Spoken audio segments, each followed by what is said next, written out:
The night shift at Seoul's Deep Space Communication Array was always quiet. Tae-ho Kim sat in his chair, watching the green lines dance across his computer screen. For 3 years, he had worked this job. Every night was the same. He listened to radio signals from space, looking for anything unusual. Most nights, he found nothing.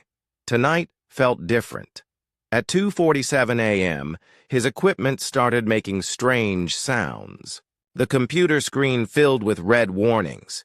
Tae-ho had never seen anything like this before.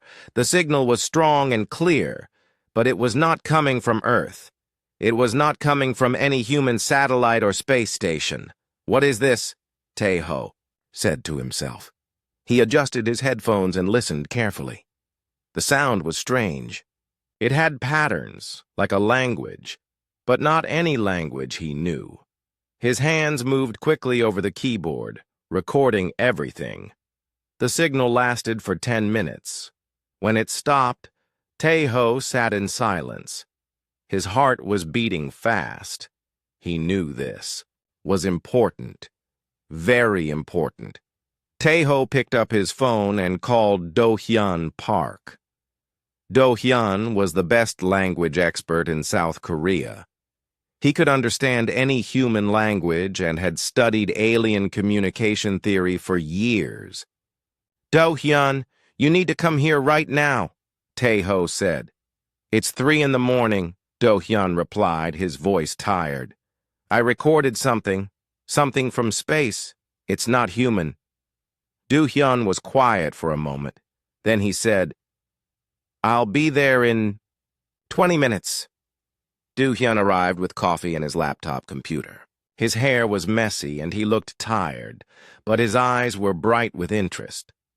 Tae-ho played the recording 3 times. Do-hyun listened with his eyes closed, taking notes. "This is incredible," Do-hyun said. "The mathematical patterns are clear. This is definitely a language. But more than that, it's a desperate message." "Desperate? How do you know?" "The tone patterns repeat in a way that suggests urgency, emergency, fear." Do-hyun played parts of the recording again. "Listen here. This sound repeats many times. In human languages, when we repeat words, it usually means the situation is very serious. They worked together for 4 hours. Do-hyun used his computer programs to analyze the sounds. Slowly, patterns began to appear. Numbers, coordinates, and something that made both men very worried. "Tae-ho, I think this is a distress call," Do-hyun said. "Someone in space needs help, big help." By morning, they had decoded enough to understand the basic message. A species called the Velkari was asking for military help. They were fighting something called the Devourers. The Velkari were losing badly. They needed ships and weapons immediately. The message was not meant for Earth. It was meant for something called the hegemony of Keth, but somehow the signal had reached Earth instead. "We need to tell someone about this," Tae-ho said. "Who? Who do we tell that aliens are asking for help?" "The government, the military, someone who can make decisions." Do-hyun made phone calls. Many phone calls. Most people did not believe him. But finally, someone listened. General Sun-Woo Lee from the Defense Ministry agreed to come and hear the recording. General Lee was a serious man with gray hair and sharp eyes. He had fought in 3 wars and had seen many strange things, but nothing like this. He listened to the recording and read Do-hyun's translation notes. "You're telling me that aliens sent us a message asking for military help?" General Lee asked. "Yes, sir," Do-hyun replied. "But the message was not meant for us. It was meant for their allies. We just happened to receive it." "And these Velkari are fighting a war?" "A war they are losing. According to the message, they had 50,000 ships when the war started. Now they have only 12,000 left. The enemy destroys entire star systems. General Lee was quiet for a long time. He walked around the room, thinking. Finally, he said, I need to make some calls. Within 6 hours, the most important people in the South Korean government were sitting in a secret meeting room. The president, the defense minister, the science minister, and 12 other officials listened to the recording and read the translation. This is either the most important discovery in human history or an elaborate fake, the president said. It's real, Do-hyun said firmly. I've checked everything 3 times. The signal came from space. The mathematics are too complex to fake, and the emotional patterns in the voice are genuine. Even if it's real, what can we do? Asked the defense minister. We barely have 200 ships in space. Our technology is primitive compared to what these aliens must have. General Lee stood up. Mr. President, I think we should respond to this message. Everyone in the room stared at him. General, that's impossible, the science minister said. We don't have the technology to help them. We don't even know where they are. The message included coordinates, General Lee replied. And sometimes the best help comes from unexpected places. These Velkari are desperate. They're asking for help from anyone who will listen. But we're not their allies. We're humans. They don't even know we exist. Exactly. They won't expect us. That could be an advantage. The president looked around the room. This is the biggest decision any human leader has ever had to make. Do we try to help aliens we've never met? Fight an enemy we don't understand? With technology we don't have? Sir, General Lee said, I've read our military history. Humans have always been at their best when helping others, even when it seemed impossible. Maybe that's what makes us human. The room was silent for 5 minutes. Finally, the president spoke. General Lee, prepare our space fleet. We're going to answer that call. Sir, are you sure? No. But sometimes the right thing to do is also the most dangerous thing to do. If we can help, we should try. As the meeting ended, Tae-ho looked at his computer screen. The alien message was still there, asking for help that seemed impossible to give, but humans had decided to try anyway. In 3 days, every human spaceship would leave Earth's orbit, heading toward a war they did not understand, to help people they had never met. It was crazy. It was dangerous. It was perfectly human. Captain Hye-jin Choi stood on the bridge of the UES Indomitable, watching Earth grow smaller through the window. Behind her ship, 199 other human vessels followed in formation.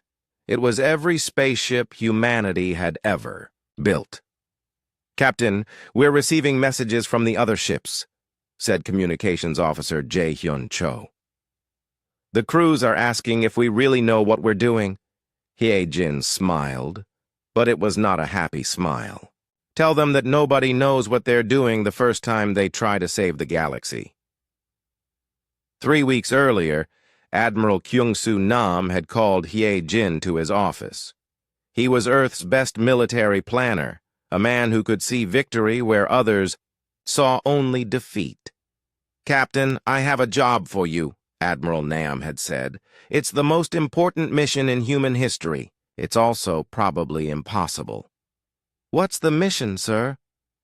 We're going to pretend to be someone we're not. We're going to convince an alien species that we're their powerful allies, and we're going to save them from an enemy that could destroy our entire planet without trying. Hye-jin had stared at him. Sir, that sounds like a terrible plan. It is, but it's the only plan we have. Now, flying through space toward an alien war, Hye-jin understood the plan better. It was built on human. History's greatest weapon, deception. When humans were weak, they pretended to be strong. When they were few, they pretended to be many. When they were afraid, they pretended to be brave. Dr. Shin, report. Hyojin called to the ship's science officer. Dr. Boram Shin looked up from her computer. For 2 weeks, she had been working with engineer Wu Jin Yang to make their ships look more advanced than they really were. "We've modified our engine signatures, Captain," Dr. Shin said. "To alien sensors, our ships should look like they have much more powerful technology.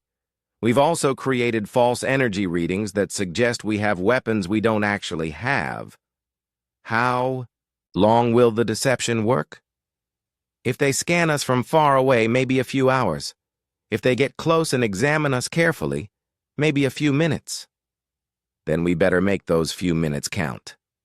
Engineer Yang walked over to them. His uniform was dirty from working on the ship's systems for 18 hours straight. "Captain, I've been thinking about our communications," Yang said. "When we talk to these Velkari, we need to sound like their allies. But we don't know anything about their allies. What do you suggest? We be ourselves, but bigger, more confident, more powerful. We act like humans who have conquered the galaxy." Lieutenant Sang Min, who had been listening to alien radio signals, turned around in his chair. "Captain, I've been analyzing Velkari communications. They seem to respect strength above everything else. Their allies, the Keth, apparently speak to them like their children. So we need to be arrogant? Not arrogant. Superior. Like we're doing them a favor by helping them." Hyojin nodded. It made sense. When humans wanted to seem powerful, they acted like they were too important to care about small problems. "Captain," called Navigation Officer Yeon-Soo Han, "we're approaching the coordinates from the message. I'm detecting a massive battle happening ahead." Through the ship's windows, they could see explosions in the distance. Bright flashes of light marked where ships were dying. The space around the planet Velkaris Prime was full of wreckage. "My God," whispered Dr. Shin. "Look at the size of those ships." The Velkari vessels were enormous. Each one was 3 times larger than the biggest human ship. But even from this distance, they could see that many Velkari ships were damaged or destroyed. "And look at those," Engineer Yang pointed to darker shapes moving between the Velkari ships. "Those must be the Devourers. The Devourer ships were black and angular like metal insects. They moved in perfect formation, cutting through the Velkari defenses like knives." "Communications Officer Cho, open a channel to the Velkari fleet," Hyojin ordered. "Channel open, Captain." Hyojin took a deep breath. Everything depended on the next few minutes. She pressed the communication button. "This is Commander Choi of the Keth Expeditionary Force," she said, making her voice sound bored and slightly annoyed. "We received your distress call. Prepare to receive fleet coordination data." The response came quickly. The voice was deep and strange, but the translation computer made the words understandable. "Keth vessel, this is Fleet Commander Zakreth of the Velkari Defense Force. We are gratified by your arrival, but we expected a larger force." Hyojin smiled. The Velkari had taken the bait. "Fleet Commander, what you see is merely the advance. Scout of our main force. 100,000 Keth ships are currently en route to your position. They will arrive within hours. Until then, you will coordinate all military operations through my command." There was a long pause. Then Zakreth spoke again, and his voice sounded more hopeful. "Commander Choi, we are honored by the Keth Empire's assistance. The Devourers have been pushing us back for months. We have lost 38,000 ships. Your tactical failures are noted, Fleet Commander. Transmit your current defensive positions and enemy movement patterns. The Keth Empire will show you how real warriors fight." Behind Jin, her crew was listening with amazement. Their captain was convincingly playing the role of an alien military commander from an advanced civilization. "Tactical data transmitted, Commander Choi. May I ask what strategies the Keth Empire recommends?" Jin looked at Admiral Nam's notes. Human military doctrine emphasized speed, surprise, and asymmetric warfare. But she needed to make it sound alien and advanced. "Fleet Commander, your species fights like you're trying to survive. The Keth fight like we're trying to teach our enemies why they should have stayed home. Prepare your ships for maneuvers you have never seen before." "Yes, Commander. But may I ask about your ships? They appear smaller than previous Keth vessels we have encountered." Heejin's heart stopped for a moment. Then she remembered Engineer Yang's advice about confidence. "Fleet Commander, these are our newest design. Size is for species that lack imagination. Keth engineering has moved beyond such primitive thinking. Our ships may look small, but they carry the power of stars." "Of course, Commander. We did not mean to question Keth superiority. See that you remember it. Now, how long before the Devourers launch their next attack?" "Our sensors indicate they are massing for a final assault." "Perhaps 6 hours, Commander." 6 hours.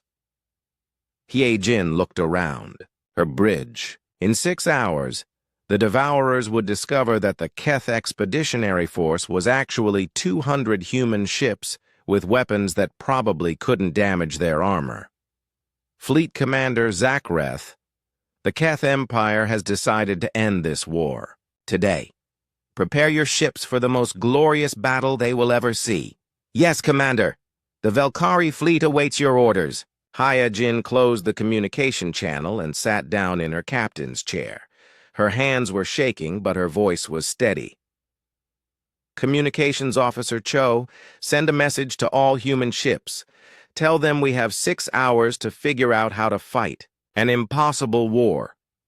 And tell them that the entire galaxy is watching to see what humans can do when everything depends on them." "Message sent, Captain." "Good.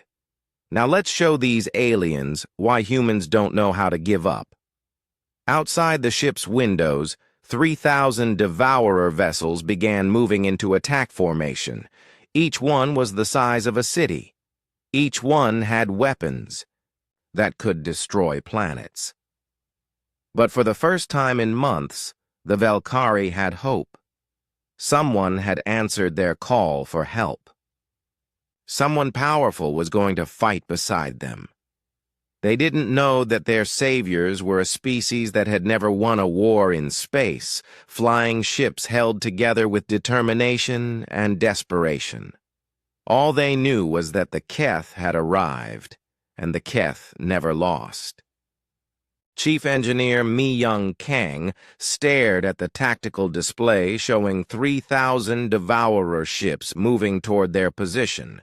Each enemy vessel was massive, bristling with weapons that could punch through a planet's crust.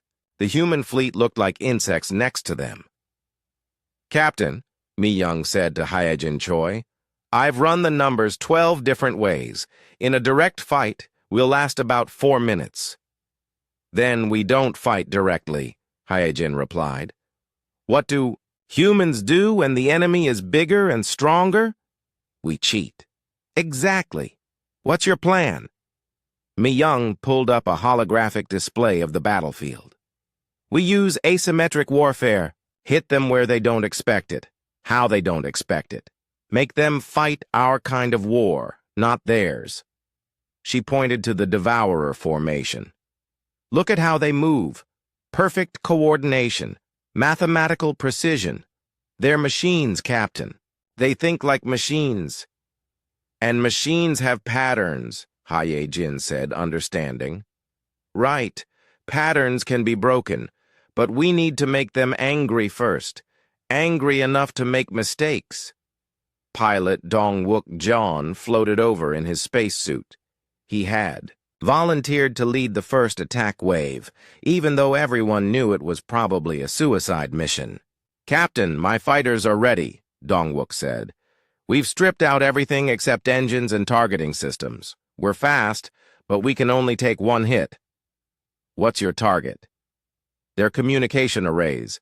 Every ship has multiple communication dishes on the outside. If we can damage enough of them, their perfect coordination breaks down." Commander Jin-A Lim joined the conversation. She would lead the second wave of attacks. "Captain, my ships are loaded with every piece of metal we could find. We're going to ram them." "Ram them?" "Jin-A, their ships are 50 times bigger than ours." "Yes, but bigger means more vulnerable if you hit the right spot. We've studied their ship designs from the sensor data. They have weak points where different sections connect. Hit those points hard enough and the whole ship breaks apart." Hyojin looked around her bridge. These people were planning to attack an enemy that could destroy Earth without noticing. And they were talking about it like it was just another day at work. "How long do we have?" she asked. Navigation Officer Yeon-Soo Han checked her displays. "Devourer ships will be in weapons range in 23 minutes, Captain." Communications Officer Cho, send a message to Fleet Commander Zakrith. Tell him that the Keth Expeditionary Force is about to demonstrate advanced warfare techniques. Tell him to watch and learn. Message sent, Captain. All ships, this is Captain Choi. Execute Plan Impossible. Show these aliens what humans do when everyone says it can't be done. Dong-wook's fighter squadron launched first. 24 small ships raced toward the Devourer fleet at maximum speed. They moved in an erratic pattern, changing direction every few seconds. The Devourers had never seen anything like it. "Devourer ships are trying to target our fighters," Lieutenant Sangmin Oh reported from his sensor station. "But our pilots are too unpredictable. The targeting computers can't get a lock." Dong-wook's voice came over the communication system. "Beginning attack run. Remember, we're not trying to destroy their ships. We just want to make them angry." The fighters reached the Devourer formation and immediately split up. Each pilot chose a different target and attacked from a different angle. Their weapons were weak, but they aimed for the communication dishes on the outside of the enemy ships. Explosions bloomed across the Devourer fleet as communication arrays were destroyed. For the first time in the battle, the enemy ships began moving out of formation. "It's working," Yeon-Soo reported. "The Devourers are having trouble coordinating their movements." But the victory was short-lived. The Devourer ships began firing massive energy beams at the human fighters. One by one, Dong-wook's pilots were destroyed. "Dong-wook, get out of there," Hyojin ordered. "Negative, Captain. We're not done yet. We've identified a priority target. The big ship in the center appears to be their command vessel. We're going to hit it. Dong-wook, that's suicide!" "Captain, with respect, this whole mission is suicide. But we're going to make it count." The remaining fighters dove toward the massive Devourer command ship. They flew directly into its weapons. Fire, accepting certain death to get close enough for one final attack. Dong-wook's fighter was the last one left. His ship was damaged and smoking, but he pushed it toward the command ship's bridge. "This is for Earth," he shouted, and crashed, his fighter directly into the enemy bridge. The explosion was tiny compared to the size of the ship, but it was enough. The Devourer command vessel began drifting, no longer controlling the fleet. "Wave 2. You're up," Hyojin said quietly. Commander Jin-A Lim led 60 human ships in the second attack. These ships had been modified with extra armor on the front and reinforced structural supports. They looked like flying battering rams. "Target the connection points between ship sections," Jin-A ordered her pilots. "Remember, We only get one chance at this. The human ships accelerated to maximum speed, heading directly for the Devourer fleet.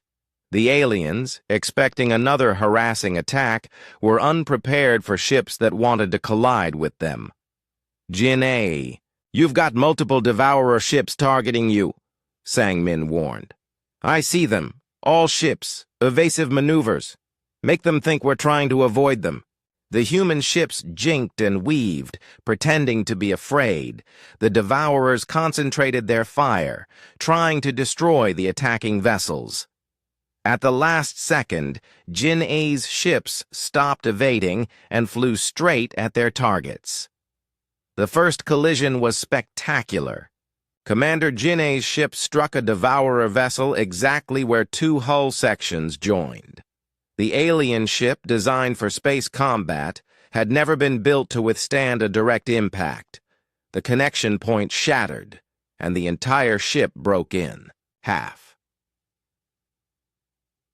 Across the battlefield, human ships were ramming into Devourer vessels. Each collision destroyed the human ship, but also crippled or destroyed an enemy vessel many times larger. "This is impossible," they heard Fleet Commander Zakreth say over the communication channel. "How are such small ships destroying Devourer vessels?" "Keth tactical superiority," Hai-Jin replied calmly, while watching her people die to save an alien species they had never met. Sometimes the best weapon is the will to use it. The Devourers were adapting quickly. They began targeting the human ships from longer range, trying to destroy them before they could ram. But humans had one more advantage. They were unpredictable. Engineer. Wu Jin Yang discovered something important while studying the sensor readings from the destroyed Devourer ships. "Captain, I found something. The Devourer ships have quantum cores that power everything. But when two cores get too close to each other, they create interference patterns." "What kind of interference?" "The kind that makes ships explode. If we can position our remaining ships correctly, we can create overlapping gravity fields that will destabilize their quantum cores." "How many ships do we need?" 47. It has to be exactly 47, positioned in a specific pattern. Hai-Jin looked at her tactical display. They had exactly 47 ships left. "All ships. This is Captain Choi. We're going to try something that's never been done before. Form up in pattern, Yankee. We're going to turn their own technology against them." The remaining human ships moved into a complex formation around the Devourer fleet. Each ship had to be in exactly the right position, at exactly the right distance from the others. "Ready, Captain," Yansu reported. "Execute." The human ships activated their gravity generators simultaneously. The combined gravitational fields created interference patterns that resonated through space.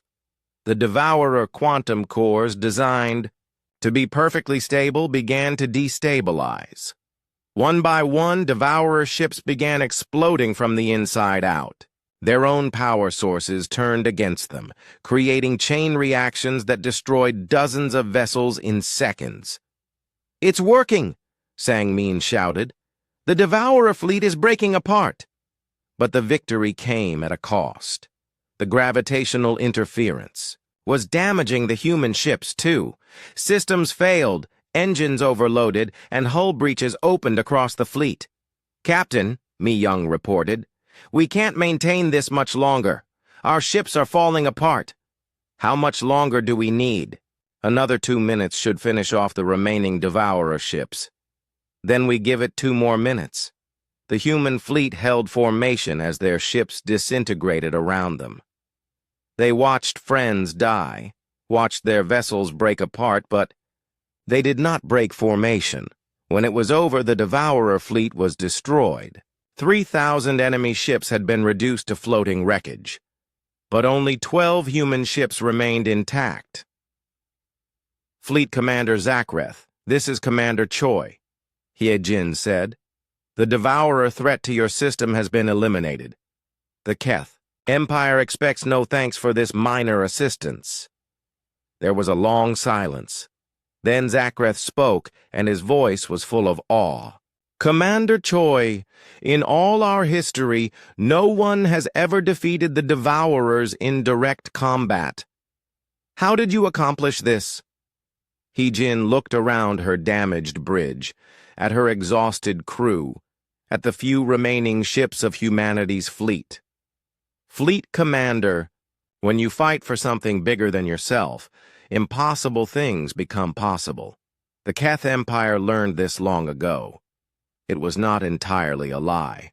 Humans had just learned it too. 3 days after the battle, Fleet Commander Zakreth requested a meeting aboard his flagship. Captain Hee-Jin Choi knew this moment would come. The Velkhari wanted to meet their saviors face to face. Captain, we can't keep pretending forever, Dr. Bo Ram Shin said as they prepared for the meeting.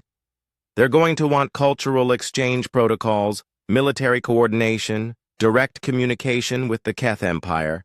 I know, Hee-Jin replied, but we can't tell them the complete truth either. Not yet. Communications specialist Jae-hyun Cho looked up from his console. Captain, I've been monitoring Velkhari communications. They're calling us heroes. They think the Keth Empire sent its greatest warriors to save them. That's not entirely wrong, Hee-Jin said quietly. Dr. Aram Song, Earth's lead xenoanthropologist, had spent the last 3 days studying Velkhari culture through their communications. Captain, I think I have a solution. We tell them we're a recently uplifted species serving as Keth auxiliaries. It explains why we're different from previous Keth they've met. Recently uplifted? Many galactic empires discover primitive species and bring them into their civilization. We can say the Keth found us and trained us as warriors. It explains our tactics, our willingness to sacrifice ourselves, our small ships. Translator Gi Tae No nodded.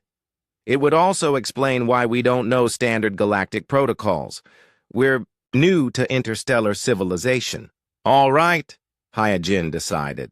We're auxiliary forces from a species the Keth recently discovered, but we need to be careful. One wrong detail and they'll know we're lying. The meeting took place on the Velkhari flagship, a massive vessel that could hold all 12 remaining human ships in its main hangar. Hee-Jin brought Dr. Song, Translator No, and Engineer Woo-Jin Yang with her. Fleet Commander Zakreth was larger than humans, with blue-gray skin and 4 arms. His uniform was covered with medals and honors from decades of military service. When he saw the humans, his large eyes widened with surprise. Commander Choi, you are smaller than I expected, Zakreth said through the translation device. Size means nothing to warriors, Fleet Commander. The Keth Empire has learned to value effectiveness over appearance. Of course. Please sit. We have much to discuss. The meeting room was enormous by human standards, with a table that could seat 50 beings. Holographic displays showed star maps and battle recordings from across the galaxy. Commander, my science officers have analyzed the battle recordings, Zakreth said. Your tactics were unlike anything in our military databases. The ramming attacks, the gravitational resonance weapon, the asymmetric fighter strikes. Where did the Keth learn such techniques? Dr. Song stepped forward. Fleet Commander, we are not originally Keth. We are an auxiliary species. The Keth Empire discovered our world 50 years ago and brought us into galactic civilization. Ah, that explains much. What is your species called? We are called humans, Hee-Jin said. Our homeworld has a long history of warfare. The Keth found our tactical innovations useful. Zakreth's 4 arms moved in what seemed to be a gesture of understanding. A warrior species. That is clear from your battle performance. But tell me, Why did your people agree to serve the Keth? This was dangerous territory. Hyejin chose her words carefully. The Keth gave us the stars, Fleet Commander. In return, we give them our service. It is a fair exchange. And your willingness to sacrifice entire ships to destroy single enemies? This is normal for your species? Engineer Yang answered this time. Fleet Commander, humans believe that some things are worth dying for. Protecting innocent people is one of those things. Fascinating. Most species fight to preserve their own lives. Your species fights to preserve the lives of others. That is why the Keth value us, Hyejin said. Over the next few hours, they shared stories of human military history.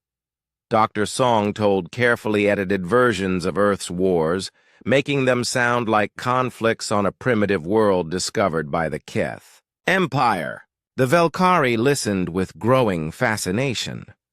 Your species interests me greatly, Zakreth said. I would like to arrange formal cultural exchanges. My science leader, Mordun, wishes to study your tactical innovations. Perhaps we can also arrange communication with Keth Empire leadership? Hyejin's heart raced, but she kept her voice calm. Fleet Commander, the Keth Empire operates on different time scales than younger species. They do not respond quickly to requests for communication. Of course, we will wait for their convenience. As the meeting ended, Intelligence Officer Min Ho Ryu quietly approached Hyejin. Captain, we have a problem. I've been monitoring long-range communications. There's a massive fleet heading this way. Devourers? No, Captain. Keth Empire ships. Real ones. They'll be here in 2 weeks. Back on the Indomitable, the human leadership held an emergency meeting. The situation was clear. The real Keth Empire was coming to investigate who had been using their identity. How many ships? Admiral Nam asked over the communication link from Earth. Intelligence estimates at least 500 vessels, Minho reported. All of them significantly more advanced than anything we've seen. And they're coming because they heard about our impersonation? Yes, sir. Apparently, using another empire's identity without permission is considered an act of war in galactic law. Dr. Song looked worried. Captain, what do we tell the Velkari? If the real Keth arrive and deny any knowledge of us, our deception will be exposed. Worse than that, Engineer Yang added, if the Keth decide we're enemies, they could destroy Earth before we could get home to defend it. Hyejin stood at the bridge window, looking out at the wreckage of the Devourer fleet. 12 human ships had defeated 3,000 enemy vessels, but now they faced an even greater challenge. Captain, historian Eugene Bay said, I've been studying galactic law through the Velkari databases. There might be a way out of this. What kind of way? Precedent law. If we can prove that our actions saved Velkari lives and posed no threat. To galactic stability, we might be able to claim legitimate intervention rights. Legitimate intervention? It's an old law. If a species acts to preserve galactic peace and stability even without authorization, their actions can be legally recognized after the fact. That's a very big if, Eugene. Yes, Captain, but it's better than nothing. Communications Officer Cho suddenly looked up from his console. Captain, I'm receiving a priority message from our deep space sensors. The Keth fleet has just entered this star system. 2 weeks early? Yes, Captain. And they're not alone. I'm detecting Devourer energy signatures. A lot of them. Engineer Yang checked his displays and turned pale. Captain, the Devourers we fought were just a small advance force. The main Devourer fleet is massive, tens of thousands of ships. And they're fighting the Keth? It looks like it. The Keth came here to investigate our impersonation, but they ran into the real Devourer fleet instead. He-Jin realized the terrible irony of their situation. The real Keth Empire was about to face the same impossible odds that the Velkhari had faced, and humanity, having exhausted most of their fleet-saving one alien species, might be the only force in position to help save another. Fleet Commander Zakreth is requesting immediate communication, Cho reported. Put him through. Commander Choi, our sensors detect a massive battle approaching. The Keth Empire fleet is fighting something enormous. Can you identify the enemy? He-Jin looked at her damaged ships, her exhausted crew, her impossible situation. They had come here to answer a desperate call for help. Now they faced another one. Fleet Commander, the enemy is the main Devourer fleet, and unless we do something very brave and very stupid in the next few hours, both the Keth Empire and the Velkhari Republic are going to cease to exist. What do you recommend, Commander? He-Jin thought about Earth, about the message Tae-ho had received, about humans who answered calls for help even when it seemed impossible. Fleet Commander, prepare your ships for battle. We're going to save the galaxy. With 12 ships? Fleet Commander, you've seen what humans can do with 12 ships. Today you're going to see what we can do when we're really motivated. Captain He-Jin Choi watched the tactical display as 10,000 Devourer ships closed in on the Keth Empire fleet. The real Keth had 500 vessels, each one more advanced than anything humanity had ever built. But they were outnumbered, 20-1. Captain, we're receiving a transmission from the Keth fleet, Communications Officer Jae-hyun Cho reported. Put it through! The voice that came through the speakers was deep and commanding. This is War Admiral Thexnor of the Keth Empire. Unknown vessels, identify yourselves immediately. Why are you using Keth fleet signatures? He-Jin took a deep breath. The moment of truth had arrived. War Admiral, this is Captain Choi of the Terran Space Force. We intercepted a distress call meant for your empire and responded to help the Velkhari. We used your identity to gain their trust. There was a long silence. Then Thexnor spoke again, and his voice was cold with anger. You impersonated the Keth Empire? Do you understand that this is an act of war? War Admiral, we understand the seriousness of our actions. But right now, we have a bigger problem. The Devourer fleet is about to destroy all of us. The Keth Empire does not need assistance from unknown species who commit acts of deception. Fleet Commander Zakreth's voice joined the conversation.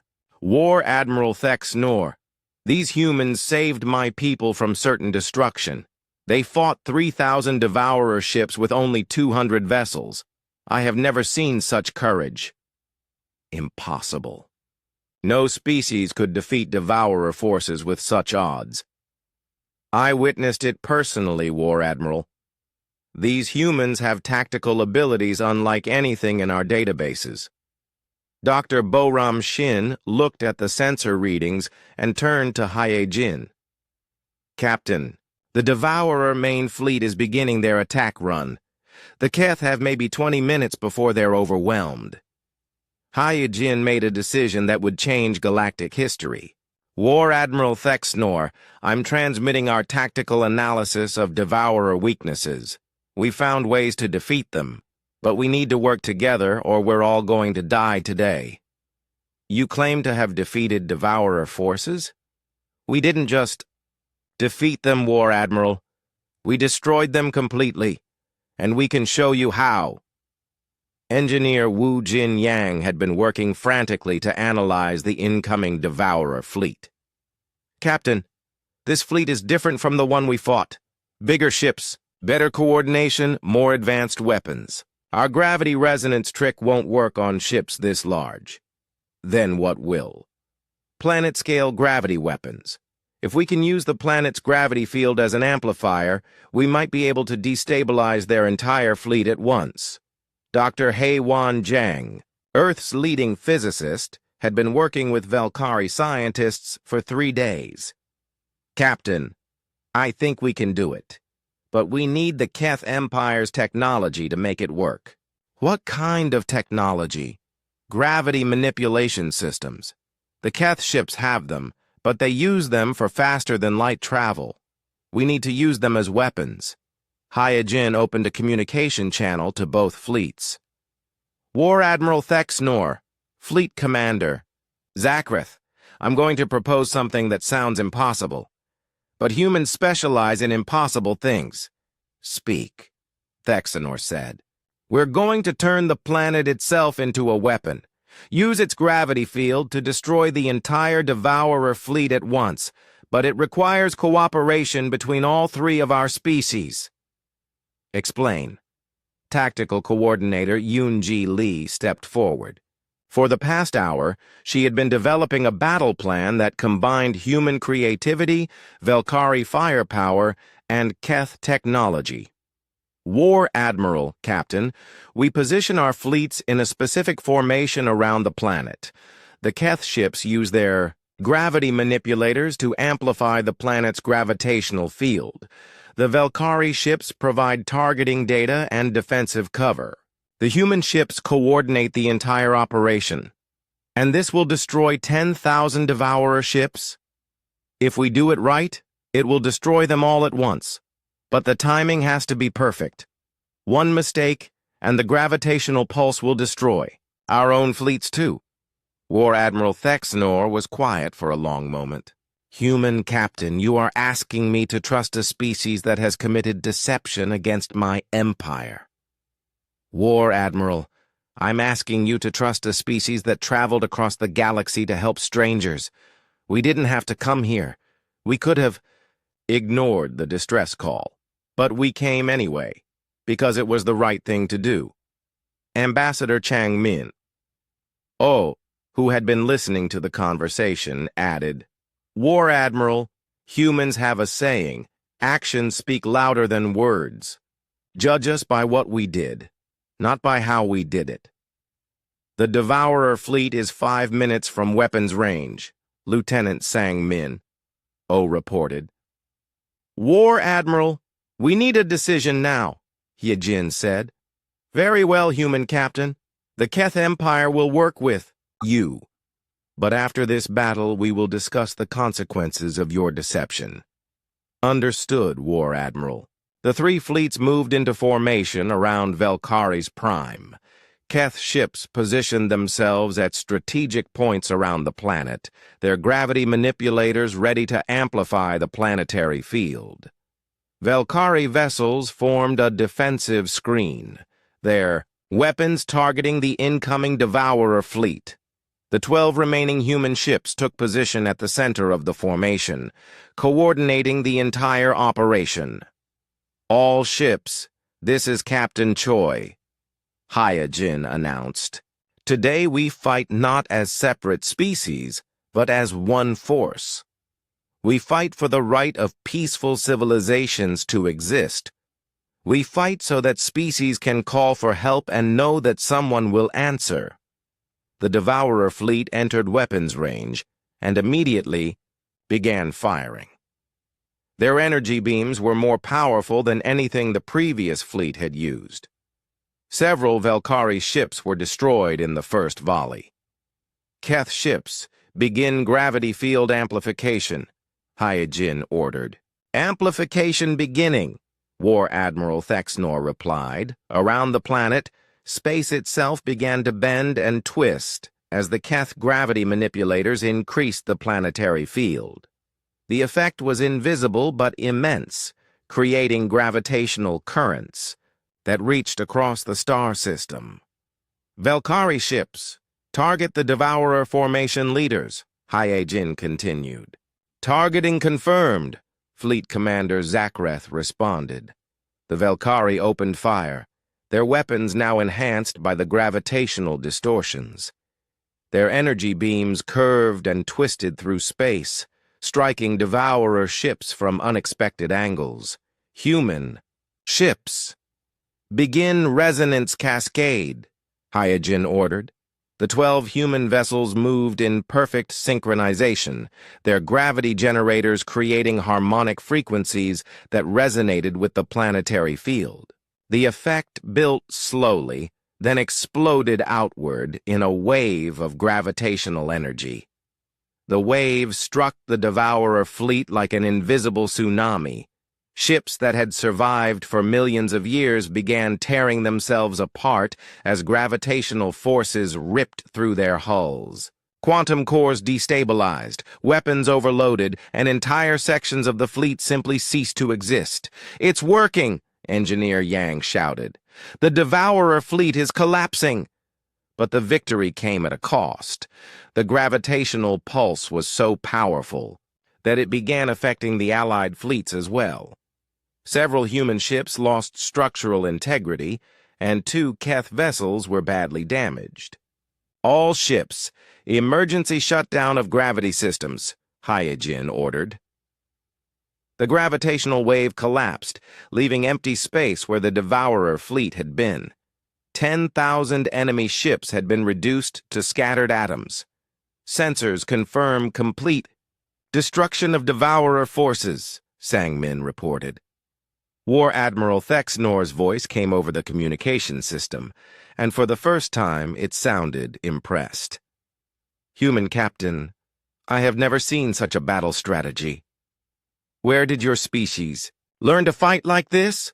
"War Admiral, humans have been fighting impossible odds for our entire history. We learned that when you can't win through strength, you win through determination. And you came here to help a species you had never met?" "Yes, sir, because that's what civilized beings do for each other." There was a long pause. Then Thexnor spoke again. "Captain Choi, the Keth Empire wishes to discuss formal relations with your species. Your tactical innovations and moral principles would be valuable additions to our alliance." Fleet Commander Zakreth added, "The Velkari Republic also wishes to establish diplomatic relations. We are in debt to humanity for our survival." 6 months later, Captain Tae-ho Kim sat at his communication console in Seoul, monitoring space for unusual signals.